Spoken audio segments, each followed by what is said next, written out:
Halo, salam dari Wong Edan. Wong Edan memberi salam.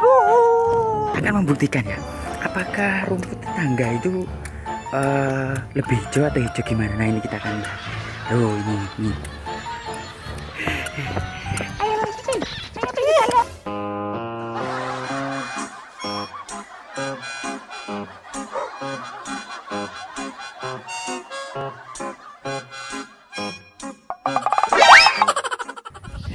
Loh, ini ternyata nggak semuanya hijau, ada yang kering nih loh. Kita akan membuktikan ya. Katanya sih rumput tetangga lebih hijau, lebih kuning, lebih oranye, lebih abu-abu. Kita mengenai buktinya lah ini. Tuh kan, nggak semuanya hijau. Ada yang kering. Kering. Ngomong-ngomong masalah rumput, saya tuh tadi ingat kata-kata motivasi. Kalau kita menanam rumput itu tidak pernah satu padi pun tumbuh. Nah, tetapi kalau kita menanam padi, kenapa rumput-rumput itu selalu ada?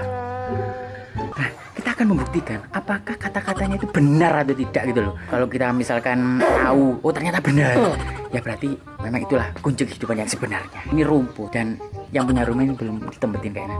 Itu gak nanam ini, tapi tumbuh gitu loh.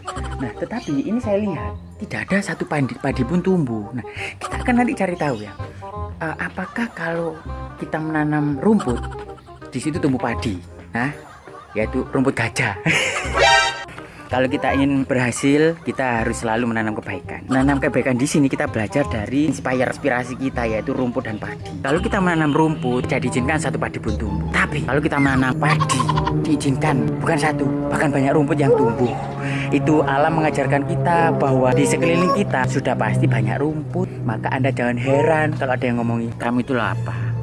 Kamu orang nggak punya. Kamu itu apa? Lulusanmu biasa-biasa. Kamu itu apa? Kamu itu orang-orang tidak selevel saya. Aku kalau ngomong gitu kok lancar ya. Jangan-jangan saya dulunya rumput. Tapi nggak apa-apa. Kalau kita misalkan menjadi rumput, jadilah rumput yang berguna. Ya rumput gajah itu mau, ya kan? Dan juga kita akan pergi ke Pak Tani ya, di tanaman sawah. Nah, kita akan tanya, Pak, kalau misalnya Bapak nanam padi, apakah tumbuh rumput? Ya, kita akan buktikan ya, supaya fair gitu loh ya, supaya jelas semuanya gitu loh, supaya jelas semuanya. Ya, si anakku tak pinggirin dulu, ada sepeda.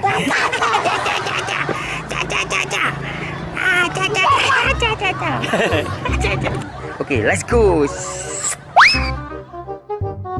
Teman-teman semua, pada kali ini saya ingin memberikan bukti kalau misalkan kita menanam padi, di situ pasti tumbuh namanya rumput. Nah, kalau nggak percaya, kita tanya langsung sama beliaunya yang menekuninya sehari-hari lah ini. Pak, kalau seperti ini Bapak bangunnya jam berapa, Pak?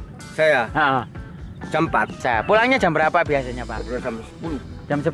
Ya, kembali lagi jam 2. Kembali lagi jam 2. Ya, pulang jam 5. Nah, tetapi sehari menjalani kerjaan seperti itu, Bapak bahagia atau tertekan atau gimana, Pak? Ya, tertekan, ya bahagia, sama-sama aja. Sama aja. Oke, yang penting dinikmati, Pak ya, hidup itu, Pak ya. Banyak kecil tuh harus dinikmati. Dinikmati dan disyukuri gitu, Pak ya. Rumput pasti ada, Pak ya? Ada. Padahal udah kasih ini. Oh, tapi udah dibersihkan ini loh, udah dibersihkan loh itu loh ya kan. Nah, padahal Bapak tidak menanam rumput satupun, Pak ya? Enggak ada. Nah, tapi rumput itu tumbuh loh kan, bener kan? Aku ngomongnya gimana? Kalau kita menanam padi, pasti tumbuh rumput. Nah, tetapi sebaliknya, Pak ya, kalau kita menanam rumput, tidak pernah tumbuh padi ya, Pak? Enggak ada. Ada rumput. Loh kan? Bener, kalau kita menanam kebaikan, pasti tumbuh di kanan kiri itu loh, yang keburukan, provokator, provokasi, ya, semuanya gitu, Pak ya. Ada obatnya. Nah, bener kan? Oh, tapi ada obatnya, berarti bisa ada obatnya. Nah, betul, bisa mati, Pak ya. Iya. Nah, itu. Nah, obatnya ini kalau misalkan dalam kehidupan sehari-hari, yaitu tadi motivasi, habis itu sering berkumpul sama orang-orang yang positif seperti itu. Nah, Pak, kalau menurut Bapak itu sukses seperti apa, Pak? Kalau menurut Bapak, Pak? Sukses ini padinya hamaannya ada, obatnya bisa banyak, isu bisa berhasil. Bisa berhasil. Nah, itu kan. Teman-teman, kita sudah membuktikan kalau misalkan kita menanam sepotong sebiji menanam padi, pasti tumbuh rumput di samping-sampingnya. Nah, itu terbukti sama Bapak itu. Luar biasa ya. Jam 4 sudah bangun. Jam 4 sudah bangun. Tapi nggak tidur lagi ya. Mungkin sholat, mungkin apa ya, mandi, habis itu berangkat bekerja untuk mencari nafkah untuk keluarga. Demikian salam dari Wong Edan memberi salam. Ya, gini guys.